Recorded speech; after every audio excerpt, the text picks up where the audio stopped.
I think that's my cue. Good morning, everyone. And thanks for being here bright and early. I know a lot of you have come from far away, and we are delighted to see you here this morning for the Diversity and Inclusion track, which is running now for a 5th year. And we are very, very excited to be staging this track once again. Diversity, equity, and inclusion are really much, much more than buzzwords. They are essential to shaping the future of travel, and we all have a really, really big role to play here. Today, we'll hear from industry experts from all over the world who are really driving the change that is challenging us, but is also help us towards from fostering inclusive partnerships and addressing gender equity and LGBTQ+ representation across the workplace. We'll explore what's working, what's next, and how we can all contribute to a more diverse and welcoming industry. I'm your track host, Charlotte Lamp-Davies, with management consultancy A Bright Approach, and I'm delighted to have been invited back to moderate this particular wonderful and very, very important track, again, for ITB Berlin. So, we have a lot to get on with, and we need to dive straight in. All the way from the USA, I am delighted to welcome our first keynote speaker, Angelica Guevara, and she is a professor at Indiana University. Now, research-backed, Angelica will challenge us to expand our understanding of DEI to include apparent and, very importantly, non-apparent disabilities. Angelica is herself neurodivergent with reading and writing disabilities, and I am absolutely beyond excited to have her with us here today. We have been preparing, or rather, she has. And now, may I welcome you to the stage, Angelica. Let's give her a very warm welcome. Thank you. Over to you. Thank you so much. I have been looking forward to this moment and being here today with you and present to you on apparent and non-apparent disabilities. So with that, just thank you for having me, and we'll get started. So I have a presentation for you. And I always tell my students when they disclose their non-apparent disabilities, there is no such thing as a standard way of being. So I usually prepare a PowerPoint, which is entitled Discover the Power of True Inclusivity. I present a roadmap. And I do this because I try to present as inclusively as possible. And what that means is I take into account individuals that have anxiety. And so I present a roadmap so that you know at what point we are in today's keynote. So I'm going to talk a little bit about who I am. Then I'm going to talk about the ideological shift that needs to happen. Then get into employment, the concept of universal design, the travel industry, and so on and so forth. The next moves at the end, notice I did not call it next steps, and there's a reason. So who am I? Well, I am neurodivergent. My name is Angelica Guevara. I always say I am a neurodivergent Latina with a reading and writing disability. And I purposely say I am because there's some people that prefer people first language, and you see that usually in physical disabilities. But oftentimes in non-apparent disabilities, you're not believed. So often you're gonna see people putting their disability first as I am the disability in non-apparent disabilities. Now, what is neurodivergent? Okay, well, just think about a typical brain. And an umbrella term is any individuals who falls into the category of their brain being just processing information differently. So it could be ADHD under that umbrella term, autism, depression, anxiety, PTSD, so on and so forth. So when I first was told that I might have a disability, my first reaction was, to be blunt, F you, I'm not disabled, because of the stigma that's behind that. And the way that I was raised is if you have a disability, that must mean that God is punishing you. But the doubt seeped into my mind because I was very good at calculus and math, but I couldn't understand why couldn't I process physics or reading. So I could understand the written word by about paragraph to a page, but anything longer than that, it was harder for my brain to retain. So you can imagine how books are extremely difficult for me. So I went to a doctor. And the doctor essentially diagnosed me, and I just lost it. I'm like, no, I need a different diagnosis. I'm gonna go to a different doctor. I want a different opinion. So I went to the second doctor, and I said, you have this all wrong. It has absolutely nothing to do with intelligence. It has to do with how you process information. So I started just to cry out of this feeling of relief. I'm like, there's an answer of why is it that I can't process words like everybody else. So I basically started thinking, okay, what does this mean for the rest of my life? They said, well, you're gonna have your books cut and scanned so that you could hear them. And the reason is because we didn't have, this concept of Audible back then, and if they do, it's usually the popular books, so not textbooks. So I had to have my textbooks cut and scanned. And so they were 2 weeks delayed in law school, which, by the way, a lot of people thought you shouldn't even bother going to law school because it's heavy reading and writing. So had to have my law school textbooks cut and scanned so that I could hear them. And then, obviously, I wanted to become a law professor, and you need, at the time, they were like, you need a PhD, a law degree, and a master's at a minimum to teach at a top law school. So, well, I'm gonna have to do a PhD right after this. They were 5 weeks delayed in scanning my books, but yet I was held to the same grading standard as everybody else. How is that fair? So I started delving into the law and learning more. And as I learned more into the law and the concept of disability studies, I learned that there's a lot of comorbidity. What does that mean? That means that there's often, when there's a diagnosis of a disability, there's also another diagnosis because you're having to deal with a society that sees you as not whole or less than.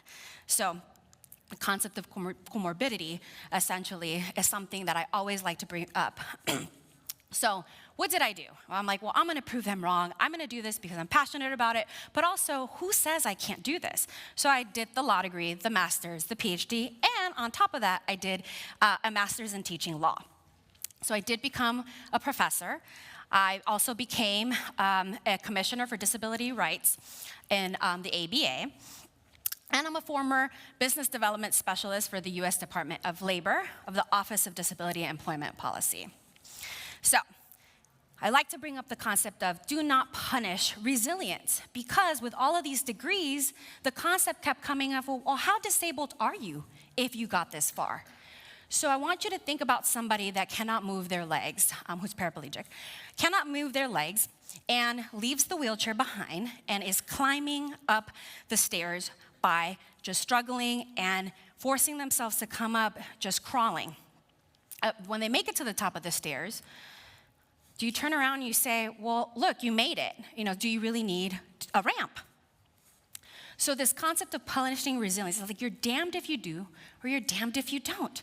So that's often the case with people with disabilities, is the stigma that is behind it is hard to break.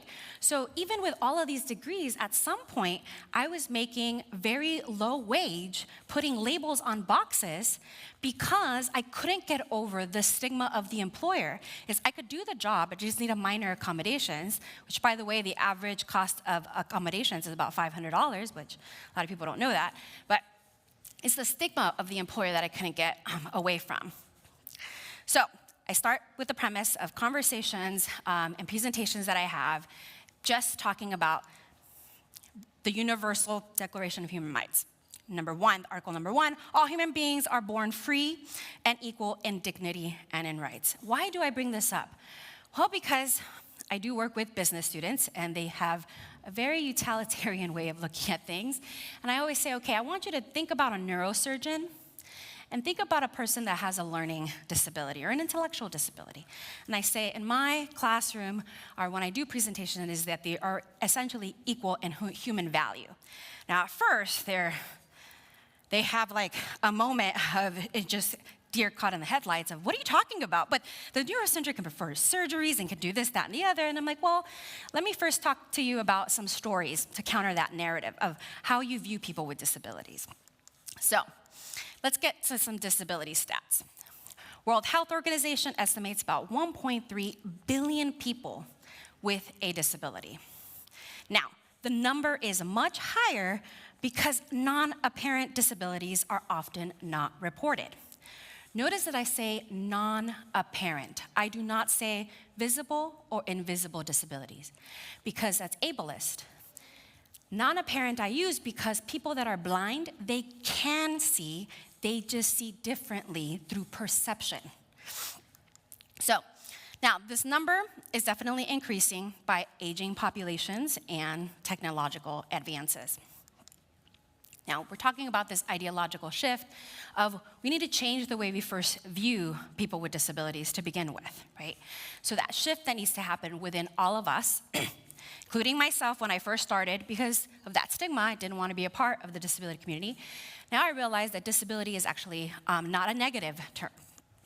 So gets us to diversity, equity, and inclusion. So that ideological shift, I was so happy to hear that disability was being included in the conversation, because usually when you think about DEI, you think about race, you think about maybe class, gender, and if we're lucky, sexual orientation. Often what gets ignored is disability and accessibility, right?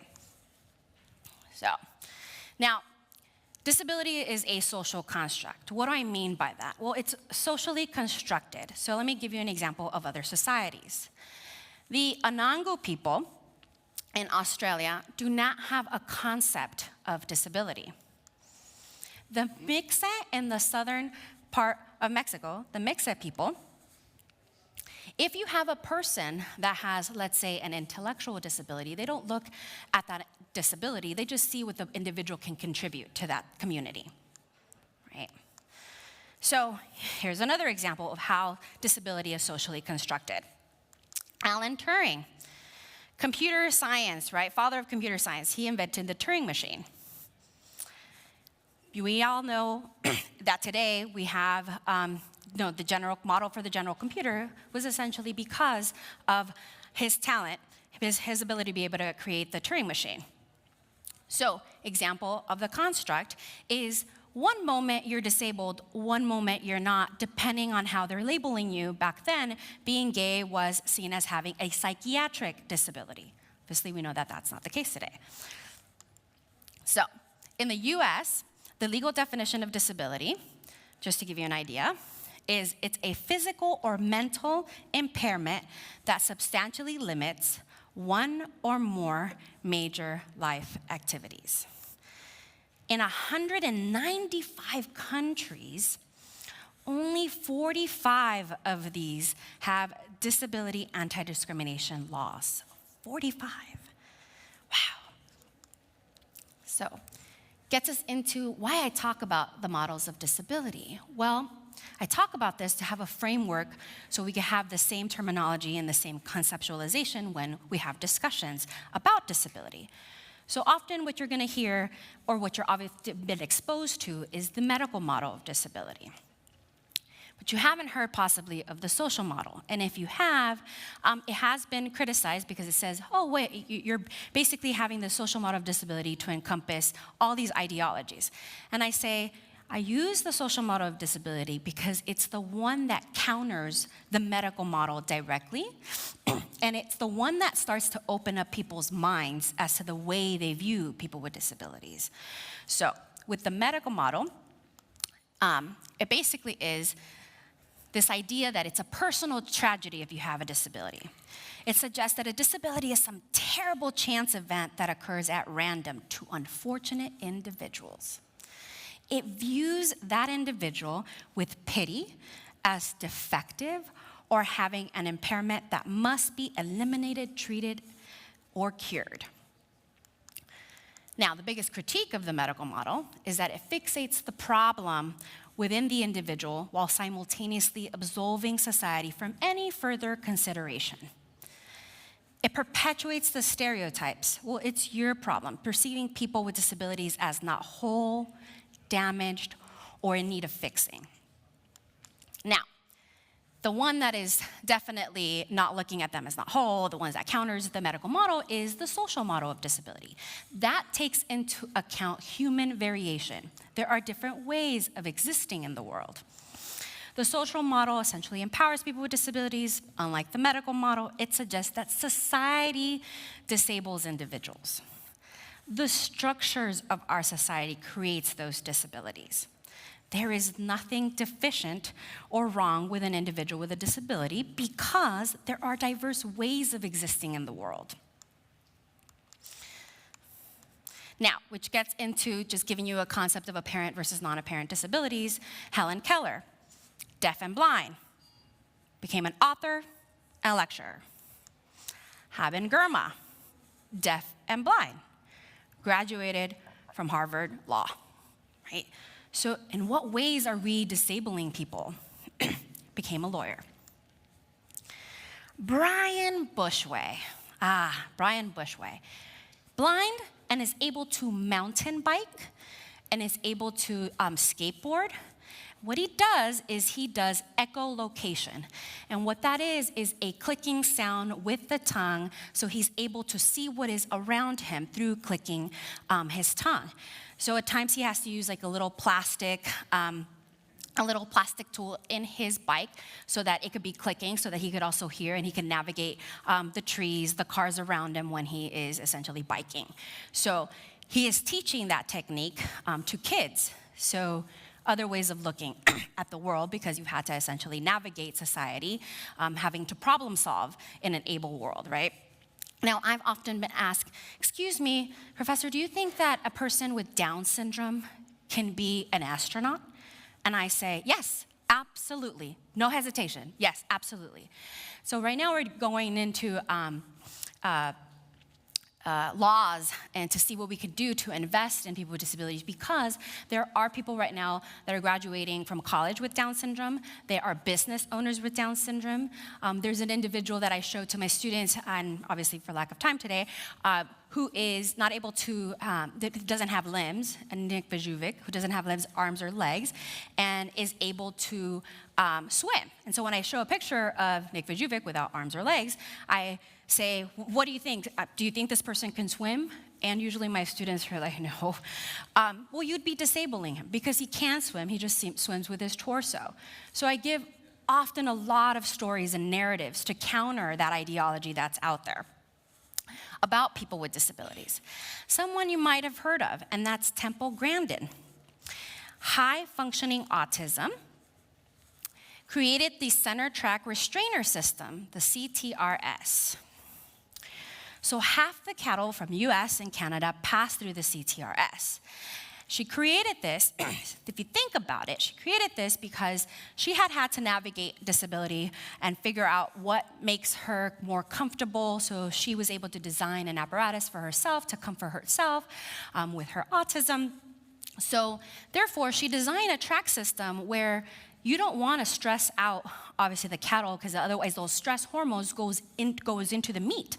So design the restrainer system, reducing the amount of stress hormones that goes into the meat, which gets us into employment. Now, we all benefit from universal design, and I'll be talking a little bit about what that is so that I give you a little picture so that you could see what I mean by universal design. And persons with disabilities have actually saved companies, and one in particular that I could talk about, a Harvard Business Review published on this. A person with a disability ended up saving a company $40 million. Why?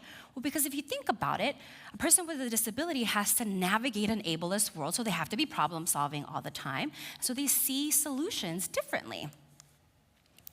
So they have to navigate in an ableist world, right? So illness is separate from disability. If you can understand that concept, you're already halfway there. So illness is that pain or that need of treatment. Disability is how society treats you. The medical model, the illness needed to be stated in a diagnosis in the medical field, but it unfortunately seeped into our society. So if you think about describing people with disabilities, do not perpetuate the idea that not having a disability is the right way of being. So avoid using normal, healthy, able-bodied. Instead, use non-disabled or people with disabilities, right? Other terms to avoid. differently abled, challenged, handy-capable, I hear that one a lot. Do not use handicap, because that comes from hand in cap, as if they're beggars. That's historically, as if they're beggars, you know, asking for a handout. Or special. So this reinforces the idea that disability is something to be ashamed of. Paralyzed is another one. When you say, instead of saying, I'm paralyzed with fear, or I'm paralyzed with work, say, I was frozen with fear, or I'm overwhelmed with work, right? Don't assume that those with a paralysis are stuck. They're not stuck. It's just a society they were born into. I know a lot of people that are authors and make their living in that way are still able to use their mind, right? Do not objectify. People with disabilities simply living do not exist to inspire people. This is also called inspiration porn. Do not objectify people with disabilities. It's very degrading. Gets into the universal design. Okay, here we have a picture where you say, could you please shovel the ramp, this little kid? On the center, it says, all these other kids are waiting to use the stairs. When I get through the shoveling them off, then I will clear the ramp for you. But if you just shovel the ramp, then essentially we can all get through. So always conceptualizing a world where you're designing to be as inclusive as possible, because it ends up having essentially third-party benefits. With the travel industry, if you incorporate universal design, you get those third-party benefits. Embrace that human variation. Create most inclusive business practices and services. And the best way that I use, the best thing that I use to be able to show an example is the curve cut effect, right? Here, the curve cut essentially was created so that wheelchair users could go into the sidewalks, right? So it ended up benefiting people with strollers, people that use skates, bikes, right? So think about when you use universal design, it'll have, you know, those third-party benefits, which brings us into our next moves, not next steps, because that's ableist language. Shifting your ideology, that ideological shift. Use that universal design concept, right, when designing and providing services. And think about certifying countries as accessible, so that essentially it hurts the dollar, or essentially their economy, if you are not as inclusive as possible. So with that, I thank you so much for having me. I'm very humbly grateful that you were able to be here and listen to this presentation. What did I say? Thank you so much. Thank you so much. Thank you. Thank you. Thank you. I think you're going to need this. Thank you. What did I say? That was well worth a visit to this particular track, and what an opening. It really, really sets the scene for everything that's to come. What a wonderful presentation. Thank you, Angelica.